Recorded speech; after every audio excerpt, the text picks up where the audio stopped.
Hello दोस्तों, इस video में देखेंगे क्लास 7 हिंदी। ये जो हिंदी जो हमारा छत्तीसगढ़ भारती, ठीक है। ये पाठ दो जो हमें दिया गया है, प्रेरणा के पुष्प में। दोस्तों, इस पाठ में जितने भी क्वेश्चन दिए जाएंगे सभी को हम लोग एक बारीकी से देखेंगे, ठीक है, एक एक करके। तो चलिए हम लोग शुरू करते हैं। देखिए, सबसे पहले हमें पूछा गया था पाठ से प्रश्न क्रमांक 1 है कि बुजुर्ग बुजुर्ग को परिश्रम करते देखकर उनसे नौजवान के क्या सवाल थे। नौजवान के तो उत्तर में लिखना है आप सबको कि बुजुर्ग को परिश्रम करते देखकर नौजवान ने कहा है कि नौजवान ने पूछा ने बाबा ये यह क्या कर रहे हो। ठीक है, बस इतना आपको लिख लेना है। चलिए अब आगे की क्वेश्चन देखते हैं। दिया गया था कि रेल से सफर करती करती बुजुर्ग महिला मुट्ठी से बाहर क्या बिखेर रही थी और क्यों।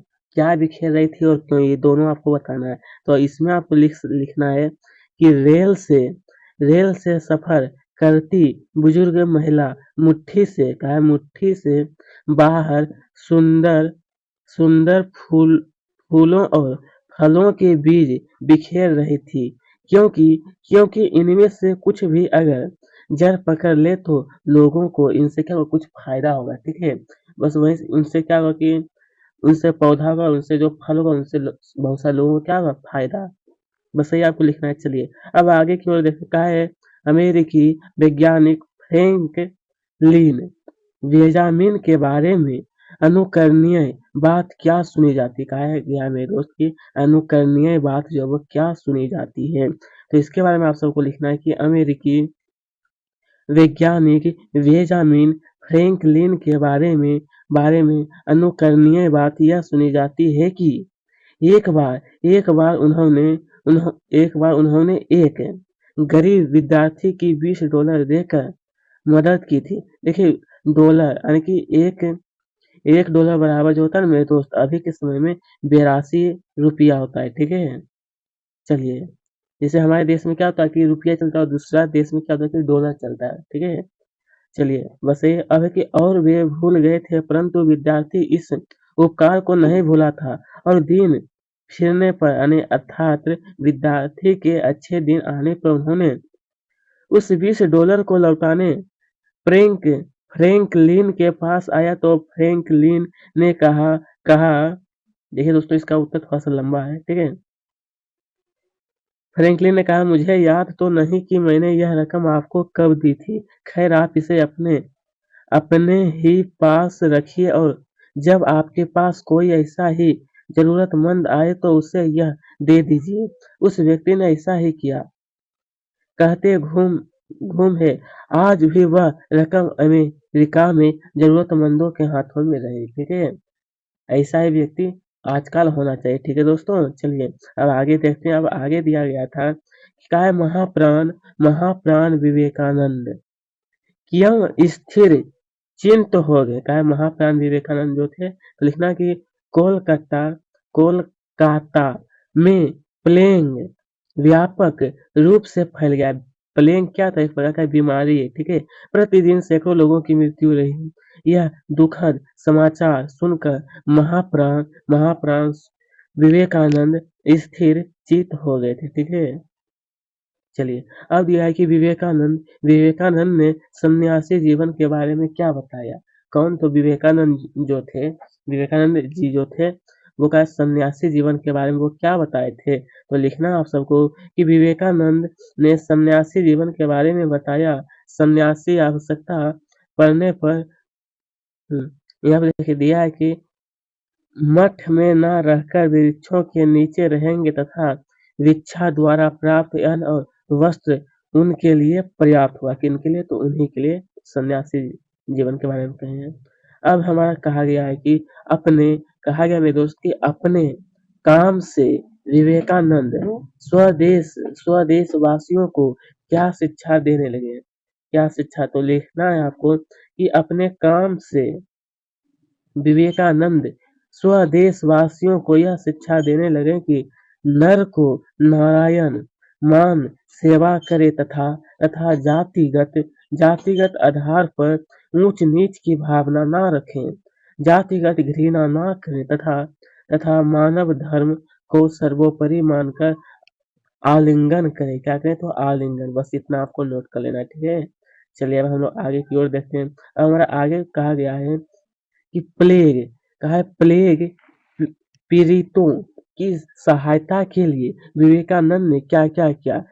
प्लेग पीड़ितों मतलब प्लेग एक बार का बीमारी था जो कि उनसे बहुत सारे लोग पीड़ित हो गए थे। उनके लिए स्वामी विवेकानंद जी ने क्या किया, तो लिखना है कि प्लेग पीड़ितों की सहायता के लिए स्वामी विवेकानंद जी ने एक बड़ी सी जमीन किराया पर ली और वहां पर कुटिया निर्माण की गई।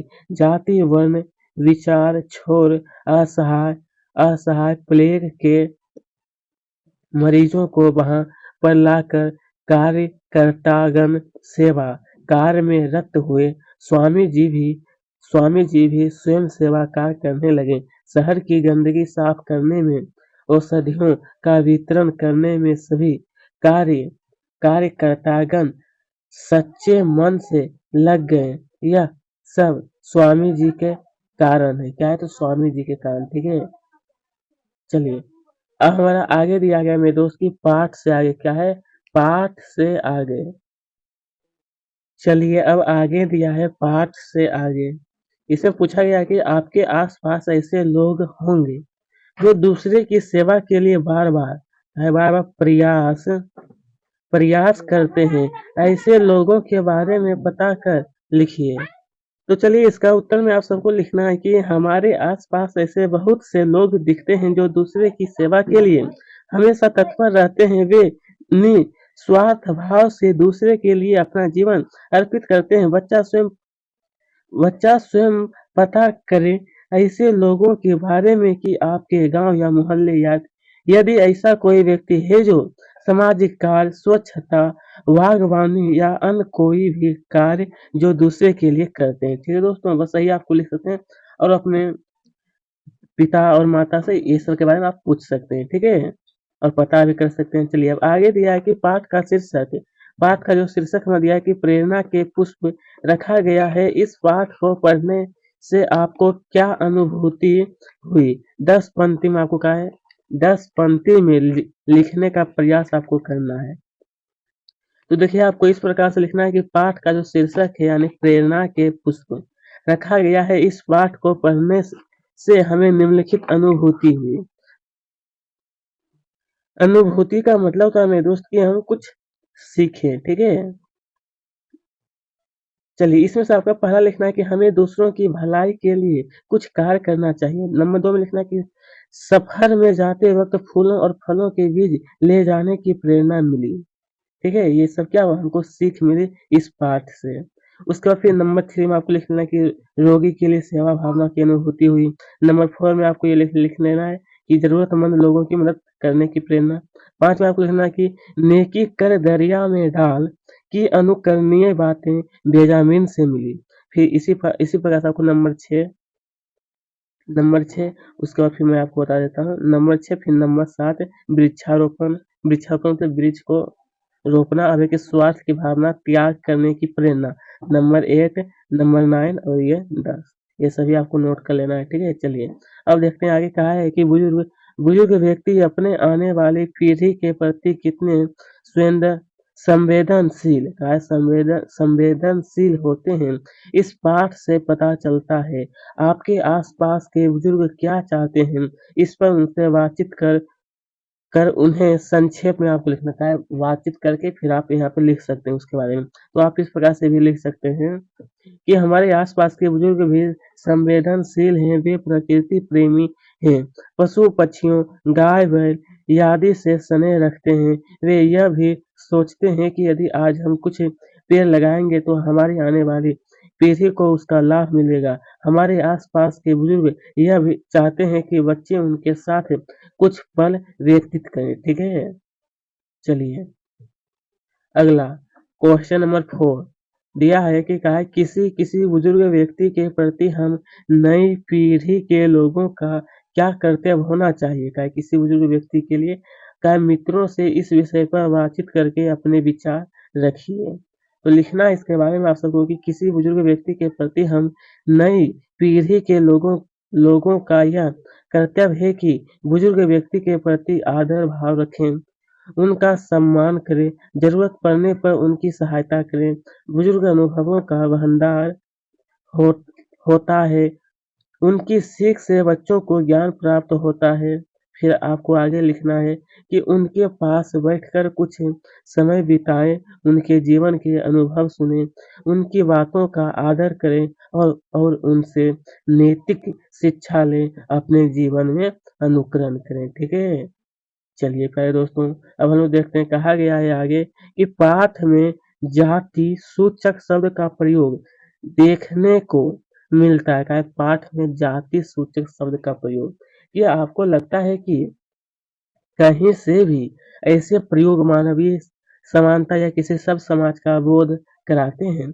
आपस में विचार करके आपको कहा है लिखने के लिए, तो लिख सकते हैं यहाँ पे कि पाठ में जाति सूचक शब्द का प्रयोग मिलता है जो सभ्य समाज या मानवीय समानता का बोध नहीं कराते।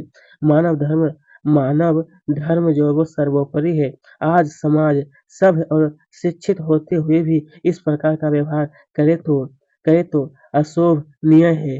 अशोभनीय व्यक्ति व्यक्ति जन्म से नहीं कर्म से बड़ा होता है।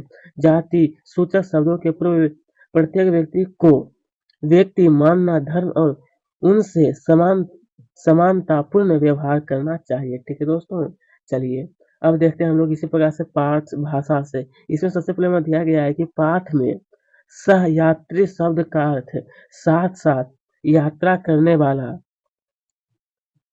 सहयात्री का मतलब क्या होता है? साथ साथ यात्रा करने वाला। इसी शब्द का निर्माण यात्री में यह शब्द को जोड़कर बनाया गया है। इसी प्रकार से आप जो है कहा गया है यह शब्द को जोड़कर कुछ अन्य शब्दों का आपको निर्माण करने के लिए। तो आप इस प्रकार से लिखते हैं कि सहपाठी, सहयोग, सहचर, सहकर्मी और सहकार्य। बस आपको 5 लिखना था जो मैं आपको बता दिया हूँ। इसी प्रकार से आप देख सकते हैं यहाँ पर कहा गया है। देखिए दोस्तों, यहाँ पर हमारा क्या है, कुछ शब्द दिया गया है जैसे कि पाठ में सफेद बाल, वृद्ध महिला, सुंदर फूल, गरीब विद्यार्थी, अनुकरणीय व्यक्ति, सहनीय दुख, असहाय मरीज आदि शब्द क्या है? ये शब्द जो दिया गया है वो विशेषण और विशेष के उदाहरण है। इनमें से विशेष और विशेषण का आपको पहचान करके लिखिए और पाठ में प्रयुक्त ऐसे शब्दों की ऐसे शब्द ऐसे प्रयुक्त हुए ऐसे ही शब्द प्रयोग को खोज कर लिखिए। तो आप इस प्रकार से लिख सकते हैं जैसे कि विशेषण हो जाएगा हमारा, ये सफेद है, वृद्ध है, सुंदर, उसके बाद गरीब हो जाएगा, फिर अनुकरणीय, असहनीय एवं बाल, महिला, फूल, विद्यार्थी, व्यक्ति, दुख, मरीज, विशेष। ठीक है, देखिए दोस्तों मैं आपको बता देता हूँ थोड़ा सा, यहाँ से लेकर के यहाँ तक ये जो दिया है ये हमारा विशेषण है और ये जो आप शब्द देख रहे हैं ये सब हमारा क्या है, विशेष है। ठीक है, ये वाला। चलिए इसी प्रकार से फिर कहा गया था आपको कि पाठ में प्रयुक्त ऐसे ही शब्दों की आपको सूची बनाना, पाठ से आपको खोज कर लिखा था जो कि यहाँ पर दिया है कि बूढ़ा आदमी, यहाँ पर दिया है बूढ़ा आदमी, कठिन श्रम, दुखद का समा दुखद समाचार, कठोर नियम। उसका बाद फिर दिया है कि बड़ी सी जमीन, क्या है बड़ी सी जमीन, फिर दिया है ऊंची जाति। बस यही आपको लिखना था। चलिए इसी प्रकार से यहाँ पर आप सब देख सकते हैं ये जो दिया आपको स्वयं पढ़ लेना है। यहाँ पर देखिए कहा गया है कि देखिए यहाँ पर आप सबको कहा गया है, देखिए यहाँ पर कहा गया है कि सर्वनाम शब्द जो है वो संज्ञा या सर्वनाम के संकेत या निर्देश के रूप में आए हैं। तो कहा जाता है सार्वनामिक विशेषण के उदाहरण कैसा है, तो सार्वनामिक विशेषण है। ठीक है, तो कहा है कि पाठ से इसी प्रकार के उदाहरण ढूंढ करके आपको लिखना है पाठ से। तो यहाँ पर देख सकते हैं दिया गया है ये सब शब्द आपको ही लिख लेना है। तो प्यारे दोस्तों आज का यह वीडियो यहीं पर समाप्त होता है।